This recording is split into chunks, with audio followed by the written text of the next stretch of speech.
بله العالیه کی اف دیمنین دلخوش کومدیتی محمد اسماعیلی 27 سالی کو لمارشه لنا وندا اردهیجی وی باشاری کو وندا اردهیجی بو زندیج بن کافلان هاتی درخستن هر وها ام بزان بن روشا داویا اردهیجی لسوریه لروجوایی کردستانی هر وها در باسمونا کاروان عالی کارین عدزگاه خیرخوازی برزانی و پیاما عفرینیان ام در باسی مونتريالا كندا دبن دكتور إحسان عفريني ميفاني من السلاف بوت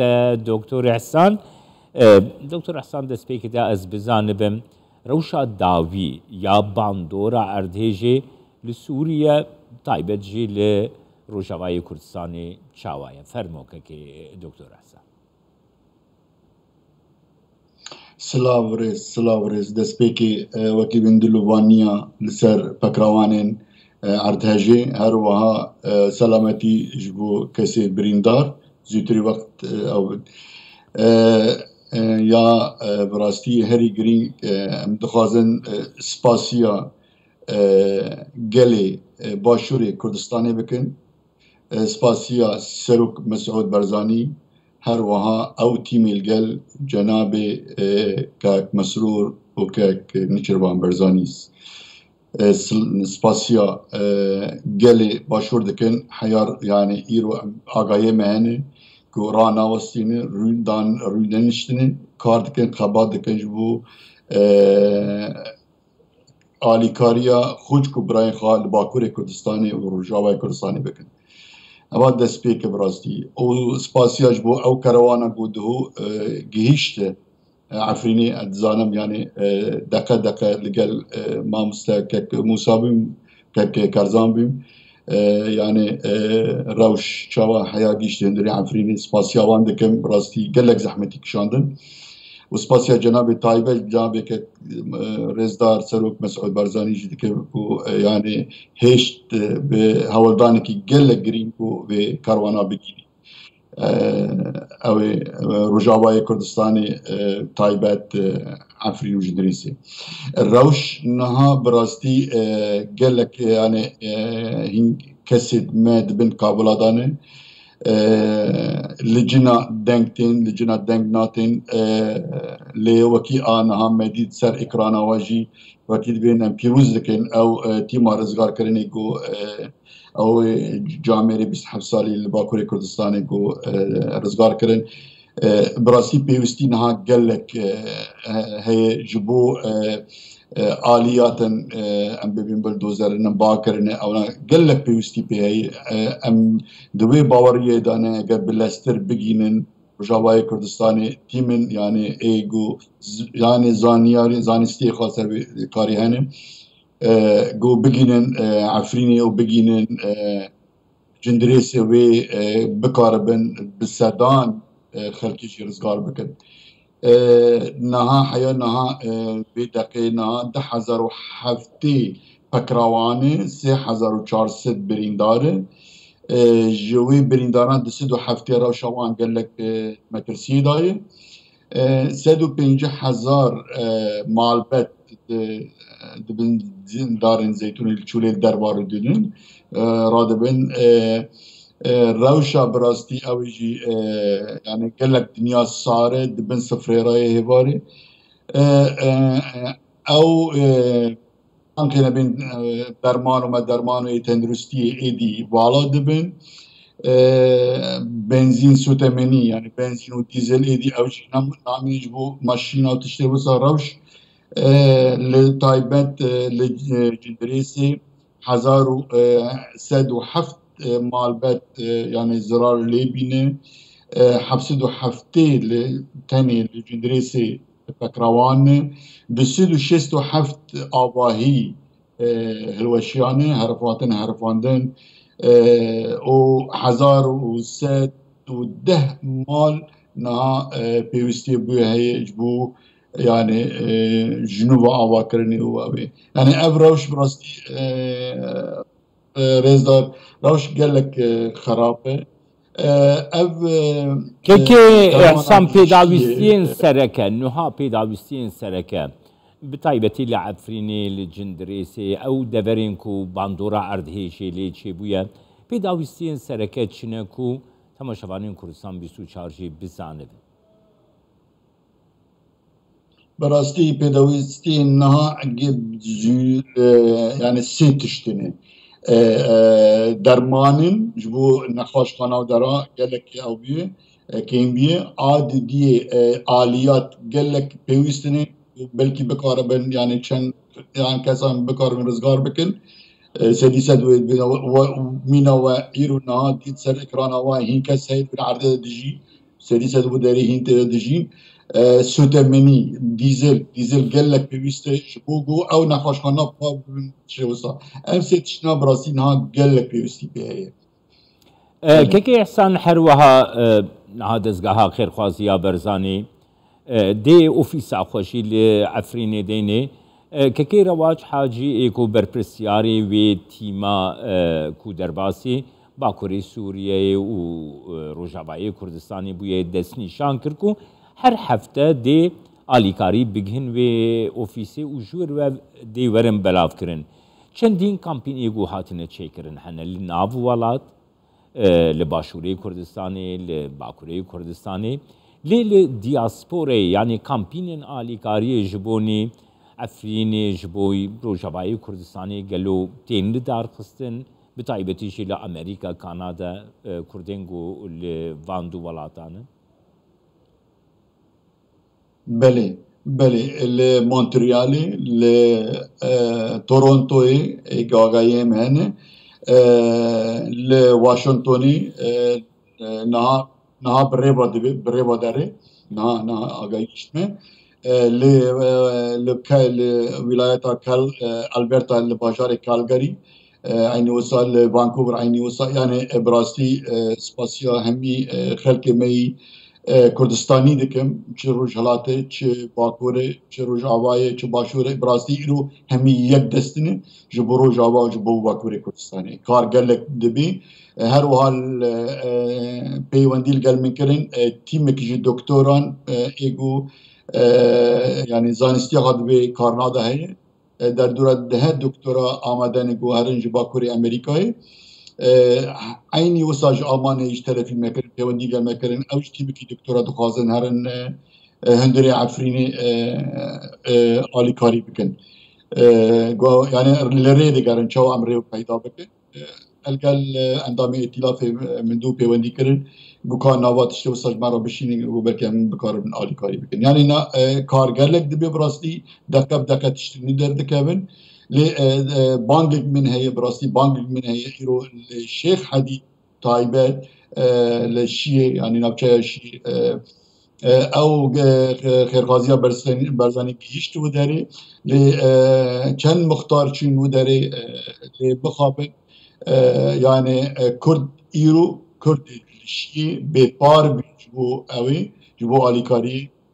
برن او مخيمه كايبر مخيمه فلسطين وداري 7 كيلومتر شيء دوره لو داري كاروانك بربيور كاروانك ديجي او كاميونك اسباب ديجي بربين سنترا او عمشه او عمشه تشتوص نظام نوبي اري بربين سنترا وي لي اسبان دكم لدزغها خيرازيا برزاني جو كردي ما يعني هاش كردي ما هبن براستی دمی رادستی وان گروپنا دبی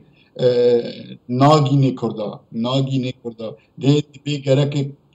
کرجی پار بیننه او خاطر من بلگو ایک هر زیان لبینی براستی کردنه لی مخابن ام هیوینه او هفکارن دریا کانال روارا بانگ دکم افکارن کار دکن سر عرضی خیرخوازی برزانی لی اب آگاهی براستی جه اوی گشتن جه شیه از نم روشا اوی جندریس و درنا از بان روش باش دمشی جه برگو لو داره دبن چاپ دیریا کارمندین خیرخوازی برزانی و آفاد بله که احسان حروها وکی گوته دست نشان کرین ها کانالک یا کو مروف دکاری آلیکاریان بگهین روشابای کردستانی هیا کانالکی باور پیکری کانالکی کو ده آستا ناف دولتی تجی خودی ازمون دزگاه خیرخوازیا برزانی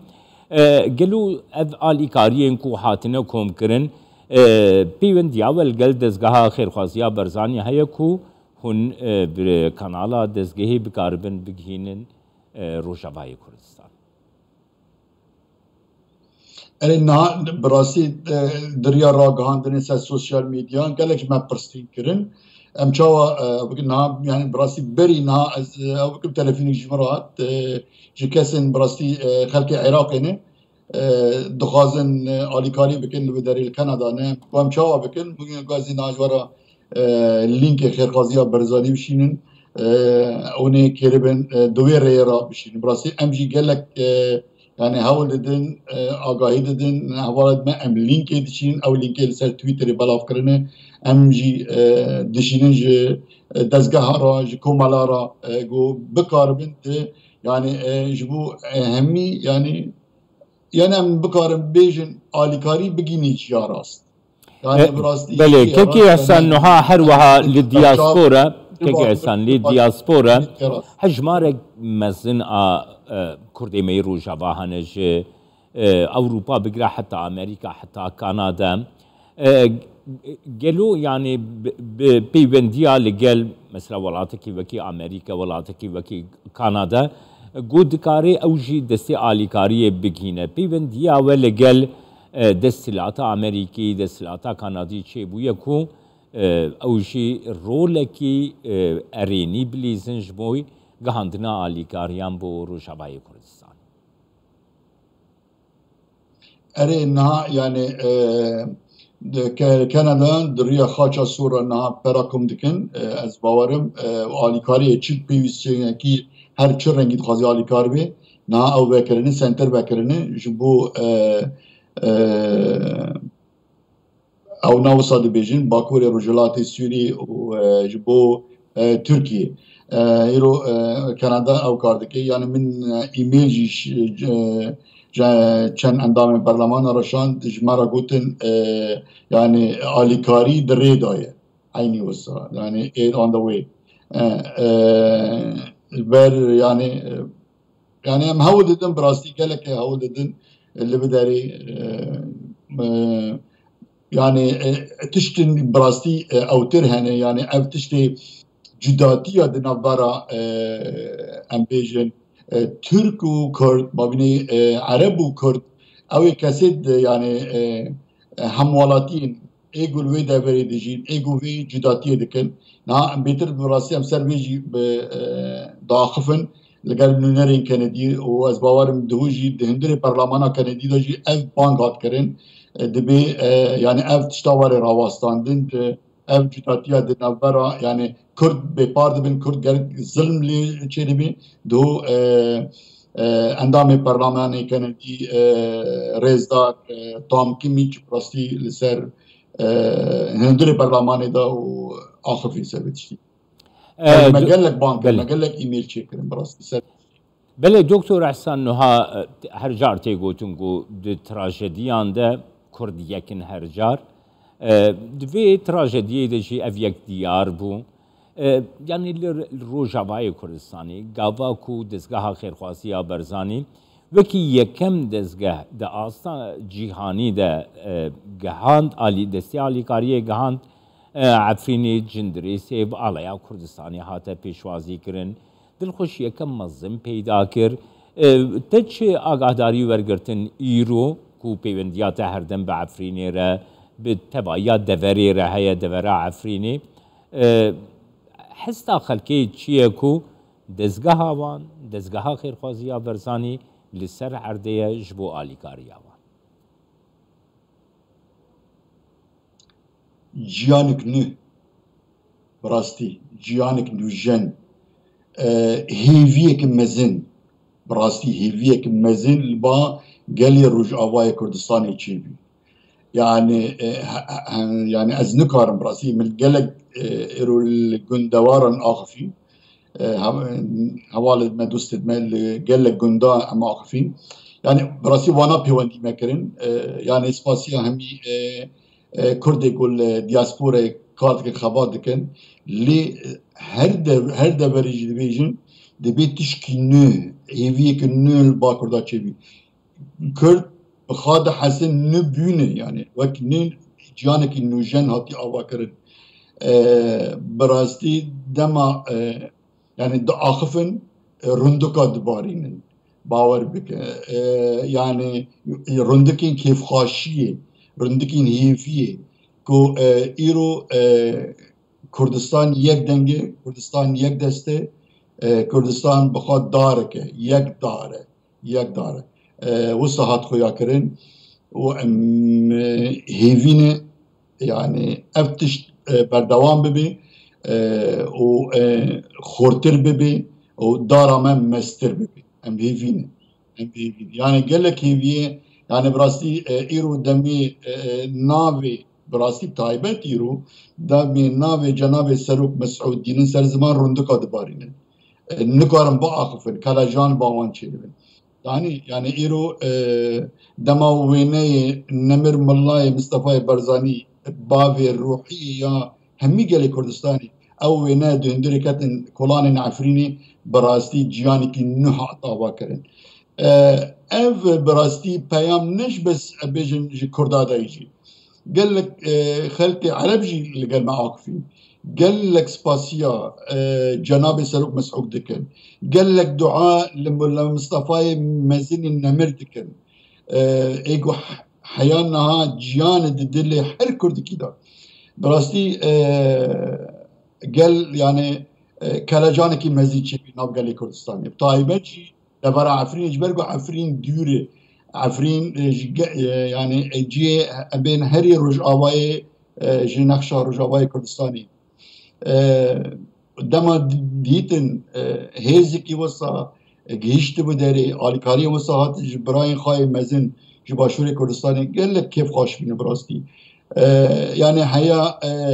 جامر نجمار راقوتن خازيا من اف نها وينا ديت ملا زلزالك دنباتا ملا تيك بتشياما يعني من اف رجا ديت بس يعني من دخاص اگر رجي بندينم جيانا قدا يعني دكتور بله دكتور وكيتا دست نشان كر يعني بيام آوید دسته یکم ده بلکی جبو کردی عفرینیان جوان او بيام ورگرد وکی کسین حری نزیکی وی روشه جه هاتنا دزگاه خیر خواستیا برزانی لی مثلا آلی دن پیکاتین دن لسر عرده هر وها اف هزین چک دار ایگو لسر عردینا قالوا أفيك باندورة كيد اللي زكو برامبري خلكي نرمتر جرمتر تف بقرن باندورة كي الوان بكاكو آليكاريا قو جهشت جبو وانشي جتبايا جيهاني يكم جالي حريما كردستاني جهشت بيدري جالي دزگاه خير خوازي برزاني او في كي وكي بياما كي چاوا وردگرن نا براستي ديك بيوندي من قل لك جروبا يعني نونر الوان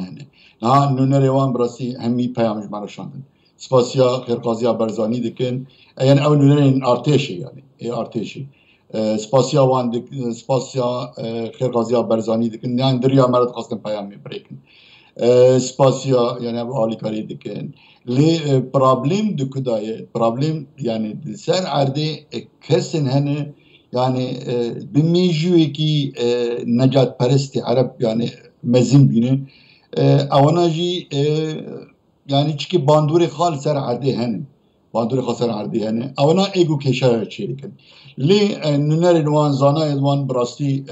تايبت يعني نونر عشائر العرب جي بيوان ديلغر مكرن قالك سباسيا خير غازيا برزاني كرن قالك بيام شاندن جو ايرو ام بي حسيان ایرو ستونی پشتامه ایرو تنی مالا برزانیه عینی اف بیام جمرات ایرو ام پی حسیان ایرو ستونی کو پشتامه ایرو تنی مالا برزانیه اف بیام براستی جمرات ایرو هات جه یک يعني جه شيخ عربه يعني قال لك يعني كيف خاشيا او كرخويا كرن لسر عردي قال لك يعني بيام جيشت ما ودعاء دكن جينا مرمل مصطفى برزان قال لك دعاء براستي دكن تشتي وصا يعني ام هيفين اف تشتكي جيانك نو ابا بكي ام هيفين اف تشتاني جيانك نو ابا بكي كو يعني كردو عرب الويدا بري وك شاوا او او هیاما باشوری کردستانی هاتا باکرن هیاما پیک و جیانی ام هیوین الورجی باندورک چه ببی سقا چاندک نو چه ببی ام بکاربن یعنی کرد و عرب لوی دبری بابرا بجی سپاس یازت کم دکتر حسن عفرینی سیاستمدار جی مونتريال تلقى المام